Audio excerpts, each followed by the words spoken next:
Assalamualaikum warahmatullahi wabarakatuh. Halo teman-teman semuanya, apa kabar?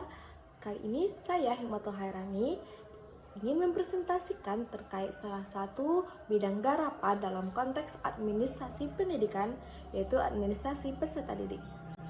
Jika dilihat dari kata yang muncul administrasi dan peserta didik, administrasi yang berarti suatu proses pengolahan, proses mendesain, dan proses mengelola secara serius terkait sumber daya yang ada pada suatu lembaga yang dikenal dengan 7M ditambah 1I. Untuk mencapai tujuan secara efektif dan efisien, yang salah satunya adalah kita, yakni manusia, mulai dari proses adanya kita sebagai siswa ataupun mahasiswa sampai lulus dari sekolah atau perguruan tinggi itu. Berpedoman pada Undang-Undang Nomor 20 Tahun 2003, yaitu peserta didik adalah anggota masyarakat yang ikut serta berusaha mengembangkan dirinya dan berpotensikan dirinya melalui proses pembelajaran yang tersedia di tanah air pada jalur jenjang dan jenis pendidikan tertentu.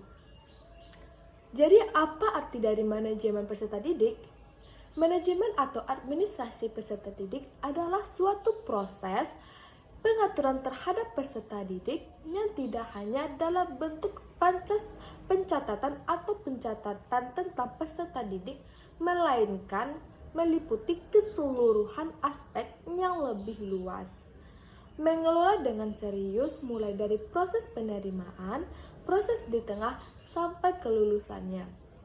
Dalam bahasa lain, peserta didik adalah seseorang yang terdaftar dalam jalur, jenjang, dan jenis lembaga pendidikan tertentu yang ingin mengembangkan potensi dirinya, baik itu akademik maupun non-akademik, melalui pelajaran yang diselenggarakan oleh sekolah ataupun program tinggi. Dimulai dari proses perencanaan penerimaan peserta didik baru. Mulai dari masuk dengan adanya orientasi peserta didik, bimbingan konseling, pengaturan dan bimbingan yang diberikan kepada peserta didik, bagaimana akhirnya pengelompokan peserta didik tersebut serta tata cara menentukan kedudukan peserta didik dalam kelompoknya agar mereka paham dan mengerti dalam kedudukannya di kelas. Bagaimana mereka tahu pengelolaan kelas dan pencatatan peserta didik. Jadi,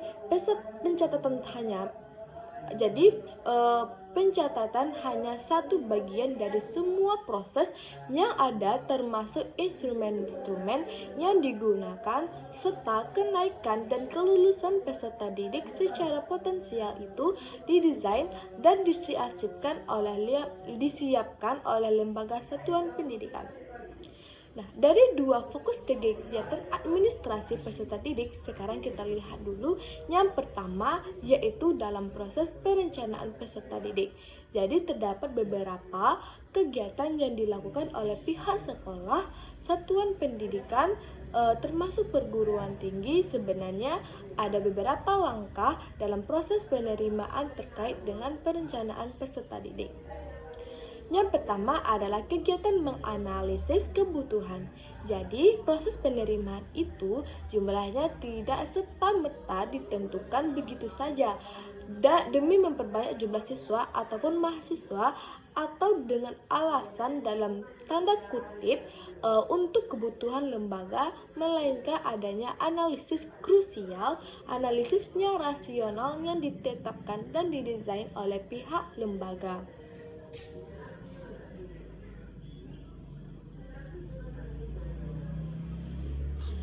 Pihak lembaga kependidikan. Maksudnya di sini adalah adanya hitungan matematis, maksudnya adalah supaya semua siswa ataupun mahasiswa yang diterima mendapatkan layanan yang sama dan masuk akal, karena kemampuan penerimaan lembaga adalah suatu kapasitas, persiapan, prasarana dan sarana serta kemampuan jumlah pendidik dengan jumlah peserta didik yang diterima. Nah, langkah kedua dalam perencanaan peserta didik adalah proses rekrutmen, dan ini pasti memiliki maksud bahwa setiap lembaga satuan tingkat pendidikan memiliki standar dan dasar berpikir yang berbeda untuk menerima calon mahasiswa ataupun peserta didiknya. Pada hakikatnya, rekrutmen merupakan proses pencarian, proses untuk menentukan, termasuk menarik calon peserta didik baru yang mampu menjadi peserta didik dengan standar yang sudah diterapkan. Keberhasilan atau kegagalan proses awal ini sangat mempengaruhi proses administrasi peserta didik secara keseluruhan. Oleh sebab itu, hendaknya perlu adanya didesain atau direncanakan sedemikian rupa dengan tujuan untuk mendapatkan peserta didik yang memiliki karakteristik dan kemampuan yang sesuai dengan standar kemampuan sekolah dalam rangka membina sekaligus mengembangkan peserta didik nantinya. Terdapat pula tujuan khusus dari rekrutmen ini, diantaranya adalah untuk mendapatkan karakteristik peserta didiknya sesuai dengan persyaratan penerimaan peserta didik baru. Yang kedua, dalam rangka mendapatkan keadilan dari masyarakat luas. Dan yang ketiga, meningkatkan mutu layanan pendidikan baik bagi anak maupun orang tuanya. Ada beberapa tahapan dalam proses rekrutmen ini, mulai dari pembentukan tim penerimaan siswa baru, yang kedua adalah penyusunan prosedur dan beberapa persyaratan, dan yang ketiga pengumuman atau sosialisasi persyaratan serta mekanisme yang harus ditempuh oleh peserta didik. Tahapan berikutnya adalah pengumuman peserta didik baru. Ada beberapa pertimbangan khusus bagi tim penerimaan peserta didik baru, diantaranya harus bersifat objektif, transparan, akuntabilitas, atau pertanggungjawaban serta diskriminatif.